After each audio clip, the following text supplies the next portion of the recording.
Canigat se acerca esta vez al Acuario de Barcelona, donde los animales que viven aquí están como pez en el agua.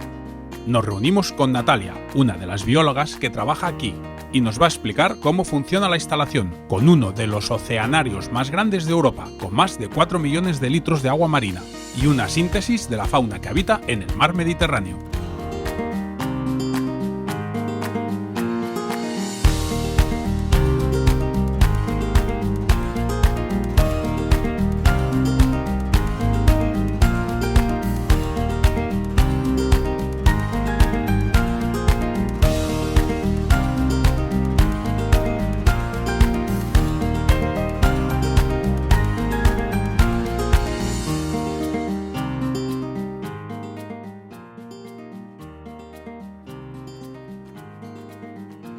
El Acuario de Barcelona se fundó en 1995, ahora estamos a punto de hacer nuestros 25 años, y se fundó con la idea fundamental de enseñar al mundo y sobre todo a Barcelona un poco la fauna que encontrábamos en el Mediterráneo. Hay que tener en cuenta que Barcelona ha vivido durante muchos años de espaldas al mar, se decía, y muy poca gente conocía qué animales habitan en nuestro mar. Es muy conocido el mar tropical o animales muy grandes, pero mucha gente desconoce que en nuestras playas hay mucha fauna y muy importante y de características muy curiosas y muy interesantes de conocer. Entonces la idea un poco del Acuario de Barcelona era mostrar a la ciudadanía qué tenían en su mar, qué tenían en sus playas, porque es muy difícil tener actitudes y comportamientos que ayuden a los animales si realmente no los conoces y no sabes lo que tienes. Y desde entonces se ha trabajado mucho en esta línea y poco a poco estamos consiguiendo muchas mejoras realmente y muchos cambios en la gente que cada vez es más consciente de lo que tiene a su alrededor y de cómo afecta con sus actividades al mundo que le rodea y en este caso al océano.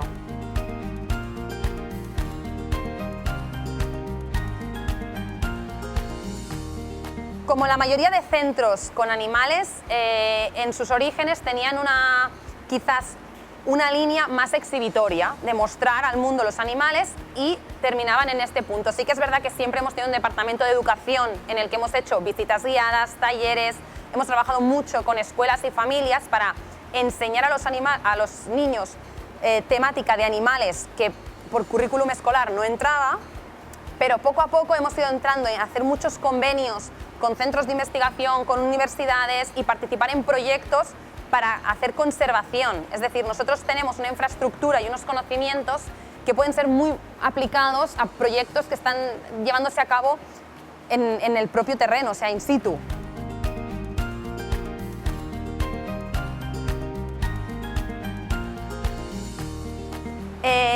Nos centramos entonces en el departamento de biología, diríamos que somos los que trabajamos diariamente con los animales. Dentro del departamento somos 12 personas y todos nosotros somos o biólogos o algunos compañeros tienen la formación en cultivos marinos. Y lo que sí que somos todos es buceadores, eso es imprescindible. Y en cuanto a veterinarios, tenemos veterinarios con los que trabajamos habitualmente y un veterinario que no está siempre en el centro, le consultamos habitualmente y viene siempre que sea necesario. En primer lugar, cada acuarista, que es nuestra profesión, está al cargo de una serie de tanques de exhibición.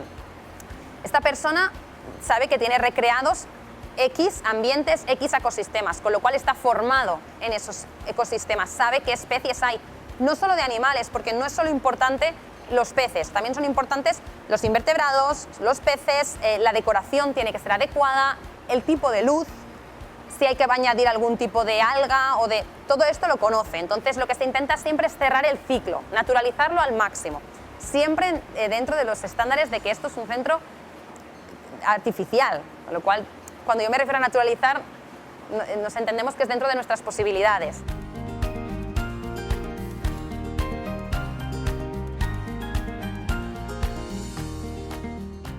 En el día a día, nosotros no somos un centro que hagamos espectáculos. Nuestro mayor espectáculo es lo que le llamamos el feeding show, que simplemente es dar de comer. Es algo habitual que hay que hacer, pero lo anunciamos porque es interesante que vean cómo los animales interactúan y qué comen. Nuestro trabajo habitual de cada día es, en primer lugar, dar una vuelta para observar bien a todos nuestros animales, ver que estén bien, que necesitan, si ha pasado algo. Entonces, en caso de que ha pasado algo, actuar. Si no, ya entraríamos en la parte de preparar la comida, limpiar los tanques, si hay algún animal que está enfermo, rápidamente subirlo a cuarentena para que sea diagnosticado y tratado.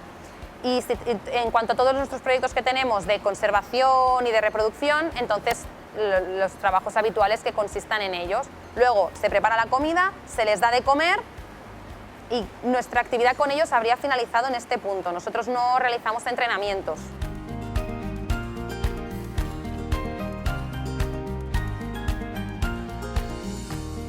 Claro, en el acuario principalmente todos los animales que tenemos son peces.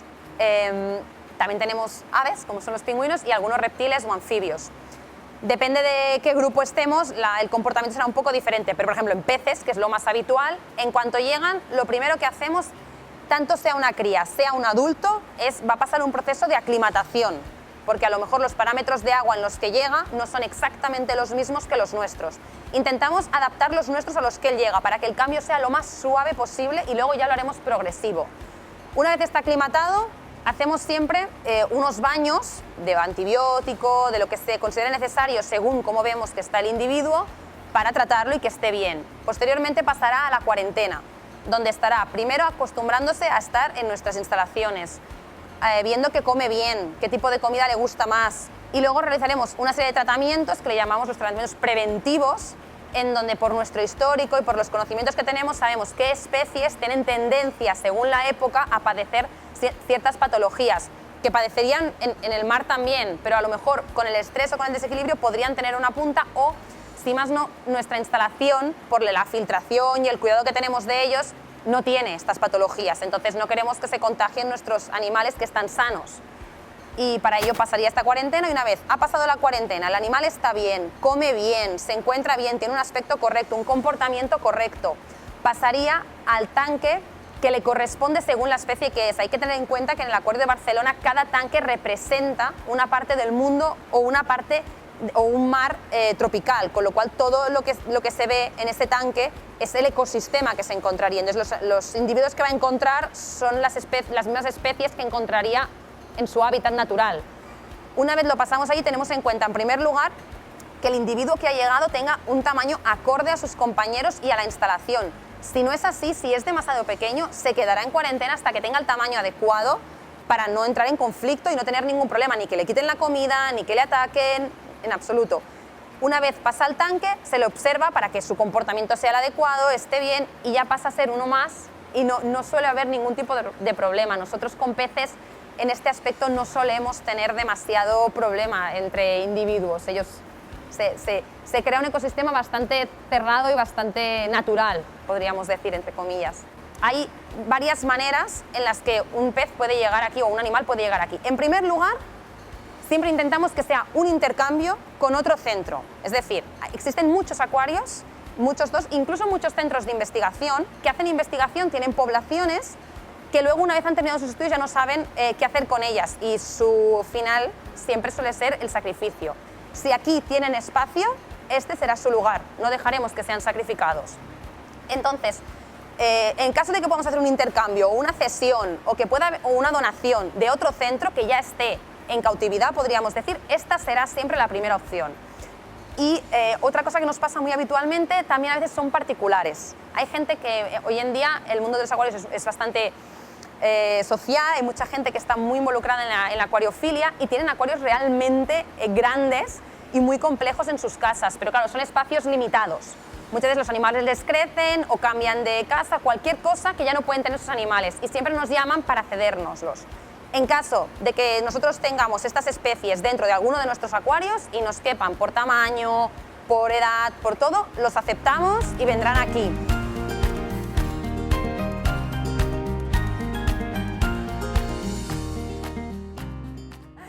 Depende. Nosotros, para empezar, lo que no queremos es una sobrepoblación, pues no tendríamos que hacer con ella. Una manera muy fácil de controlar la reproducción en peces es temperatura y profundidad. Controlando estos dos factores, la profundidad es la que es. Entonces ya no pueden hacer el juego de subir y bajar de profundidades. Por ejemplo, en tiburones es muy importante. Ya no se reproducen. Y la temperatura. Muchas veces, a bajas temperaturas, los animales no se reproducen porque migrarían a zonas más cálidas, sobre todo en tiburones. no tenemos reproducción de tiburones grandes porque realmente no se dan las condiciones que ellos necesitarían, ya lo tenemos controlado.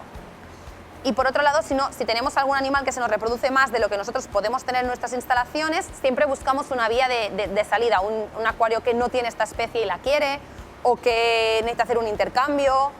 Y cuando queremos reproducir algo y tenemos un proyecto de reproducción para nosotros o para participar en algún proyecto de conservación, que lo hacemos, entonces sí, montamos una instalación específica con las condiciones específicas para esta especie, para que se den la casuística perfecta para que se reproduzca. Y luego montamos todas las instalaciones necesarias para ir subiendo las crías en sus diferentes estadios, ya que el alimento que necesitan, los parámetros, el tipo de corriente, la forma de la instalación nunca es la misma en diferentes fases de su desarrollo. Entonces, previa a esto, evidentemente, hay un trabajo de investigación por nuestra parte para formarnos en esta especie.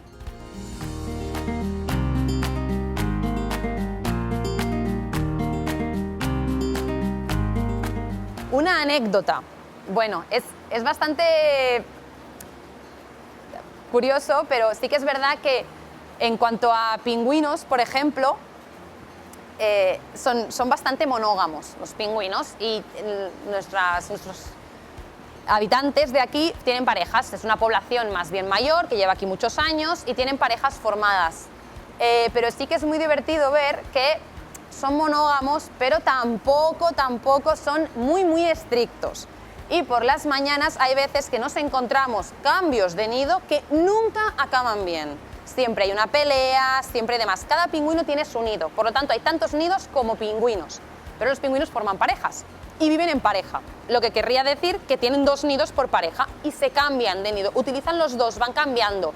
Incluso nuestros pingüinos, como son mayores, ya no ponen huevos, pero sí que llevan a cabo todo el comportamiento reproductivo. Para que lo puedan hacer y puedan desarrollar sus comportamientos naturales, nosotros, cuando viene la época de puesta de huevos, les damos piedras, les damos material, ellos hacen sus nidos, a veces están incubando una piedra, sale uno a comer, luego el otro. Entonces, ellos llevan a cabo el comportamiento, aunque es una piedra y no es un huevo porque ya son muy mayores y no ponen huevos. Y una anécdota graciosa en tiburones es que, bueno, a lo mejor muchos de vosotros ya lo sabéis, pero los tiburones tienen, los machos, 2 penes y las hembras 2 úteros. Y tienen reproducciones muy complejas. Son capaces de reproducirse de forma vivípara, ovovivípara y ovípara. Por ejemplo, el tiburón gato es ovíparo. Las pastinacas, por ejemplo, que tenemos aquí, que son una especie bueno, un elasmobranquio, una raya, podríamos decir, son vivíparas, y en cambio el tiburón toro, que es este tan grande que tenemos, es ovovivíparo, es decir, desarrolla huevos en el interior de su útero. Y además, lo más curioso de todo es que la primera cría que nace se come los otros huevos que puedan haber en el útero, y a esto se le llama canibalismo intrauterino. Entonces tenemos un abanico espectacular de formas de reproducción en una sola especie, en los tiburones, que se han adaptado, son unos auténticos supervivientes de la evolución y tienen un montón de adaptaciones.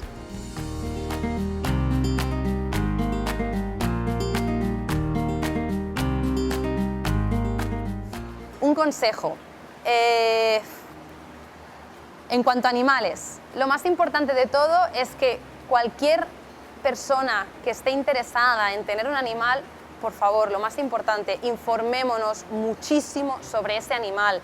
Busquemos foros profesionales, vayamos a los veterinarios, a las protectoras, a que nos informen de cuáles son realmente sus necesidades, porque cualquier tienda, cualquier persona que quiera vender un animal siempre nos dirá que es muy fácil cuidarlo y que son 4 cositas las que necesita, y nunca son 4 cositas.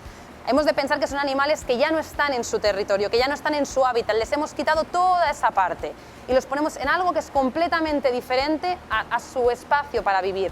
Sus adaptaciones ya no van a servir. Tenemos que darles todo un montón de circunstancias y de parámetros que no van a ser quizás ni tan fáciles de mantener, ni vamos a tener cada día ganas de hacer todas esas cosas. Y si nos gustan, más vale que estén bien. Ya tenemos un abanico muy amplio de animales que podemos tener, que están más acostumbrados y que pese a eso necesitan muchos cuidados, y que estemos pendientes de ellos y que los queramos como el animal que es, que no los humanicemos y que les demos lo que necesita un perro, que a lo mejor no es lo mismo que una persona, que no es lo mismo que un gato, y que intentemos disfrutar de ellos sin necesitar tenerlos en casa, que a veces hay muchas maneras de disfrutar de un animal sin tenerlo en el sofá de tu casa.